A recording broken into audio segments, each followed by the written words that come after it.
Keesokan harinya, ketika aku bangun, Levi sudah berangkat kerja. Aku sangat sedih. Jadi aku putuskan untuk jogging untuk menjernihkan pikiranku. Tentu saja, aku meninggalkan jam tangan di rumah dan juga ponselku. Saat aku kembali, aku hendak mandi ketika aku mendengar teleponku berdering. Itu Levi. Lalu aku menyadari ada 50 panggilan tak terjawab dan banyak sekali pesan darinya. Apa? Ini tidak normal. Aku baru pergi paling lama 1 jam. Ngomong-ngomong, aku memasang kembali arlojiku, lalu tiba-tiba pintu terbanting terbuka. Dan Levi menyerbu masuk, dan dia berteriak kepadaku.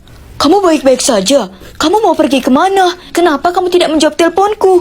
Ini menyebalkan, karena aku mencintainya, tapi aku tahu aku tidak bisa hidup seperti ini lagi. Jadi, ku bilang padanya aku butuh kebebasan, lalu menuju pintu. Dia tampak sangat marah, sambil meraih tanganku, menarikku ke kamar atas, lalu mengunciku di dalam. Aku menggedor pintu dan memohon padanya untuk membiarkanku keluar. Daisy, percayalah, ini demi kebaikanmu sendiri. Kamu tidak aman di luar sana. Lalu aku mendengar langkah kakinya menghilang dan aku tahu dia sudah pergi. Aku meringkuk seperti bola dan menangis sampai tertidur. Saat aku terbangun, keadaan di luar sana sudah sangat gelap. Aku mencari sesuatu di ruangan itu untuk membantuku dan menemukan tangga tali. Keuntungan hidup dengan polisi yang selalu siap. Aku menggunakannya untuk memanjat keluar jendela. Tapi begitu aku mencapai tanah, 2 pria muncul.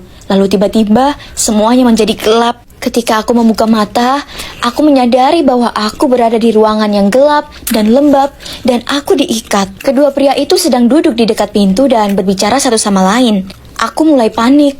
Aku sudah menonton cukup banyak film untuk mengetahui bahwa ini hal yang buruk. Salah satu pria melihat ke arahku dan aku langsung memejamkan mata. Tapi sudah terlambat. Dia melihat aku sudah bangun. Jadi dia berjalan mendekat dan berkata, "Oh, selamat datang kembali sayang." Karena panik, aku bertanya, "Siapa kamu? Kenapa aku?" Dia terkikik. "Oh ya, andai saja pacarmu itu ada di sini, kita bisa bertanya padanya." Lalu dia mengangkat teleponnya, dan beberapa detik kemudian, aku mendengar suara Levi di saluran lain. "Halo, masih ingat aku? Sepertinya kami punya sesuatu yang berharga bagimu." Aku mendengar suara ketakutan dalam suara Levi. "Biarkan dia pergi. Kematian istrimu bukan salahnya. Karena salahmu dia meninggal. Sekarang giliranmu yang kehilangan wanita yang kamu cintai. Datanglah ke sini sendiri kalau kamu masih ingin melihat wajahnya lagi. Dan jangan pernah berpikir untuk meminta bantuan."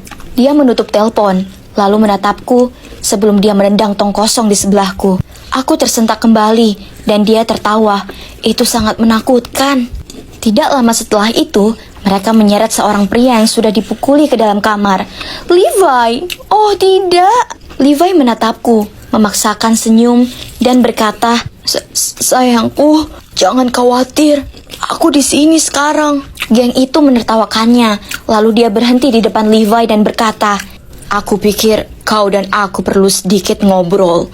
Sebut saja masalah pria." Aku tahu aku perlu menemukan cara untuk membantunya.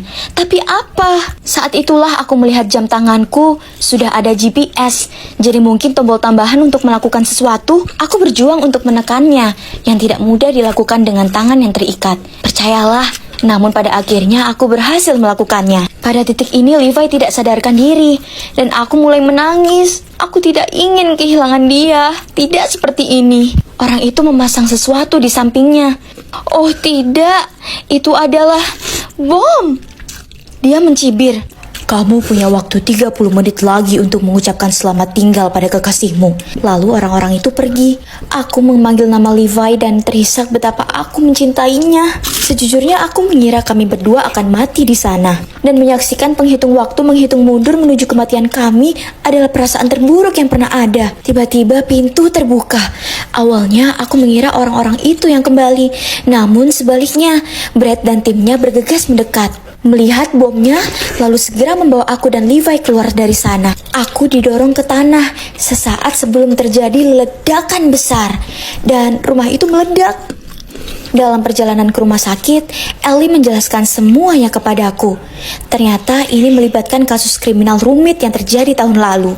Levi telah menyelidiki sekelompok pengedar narkoba, tapi sebuah insiden terjadi, dan istri pemimpin geng tersebut secara tidak sengaja jatuh dari gedung dan meninggal. Mereka menangkap sebagian besar pengedar, tetapi beberapa berhasil lolos, termasuk pemimpin geng. Baru-baru ini, Levi menerima fotoku di luar kampus dan di rumah kami dari mereka, dan menganggap ini sebagai ancaman terhadap keselamatanku. Nah, itu menjelaskan semua perilaku Levi yang suka mengendalikan dan aneh. Aku merasa sangat bersalah karena salah menilai Levi. Dia adalah pria paling manis, paling berani, dan aku sangat mencintainya. Aku mendampinginya sampai dia pulih di rumah sakit. Lalu suatu hari dia akhirnya membuka matanya, menatapku, dan bergumam, "Ini dia wanita yang aku cintai." Aku memeluknya, tentu saja dengan lembut. Sungguh melegakan mengetahui dia akan baik-baik saja. Geng tersebut masih ada di luar sana, tetapi mudah-mudahan mereka akan segera menangkapnya. Aku memang mengkhawatirkannya, tapi tidak apa-apa, karena aku tahu ada Levi yang melindungiku. Lagi pula, dia adalah pahlawanku di kehidupan nyata, dan aku tahu bahwa dengan adanya dia di sisiku, kita pasti bisa melewati apapun.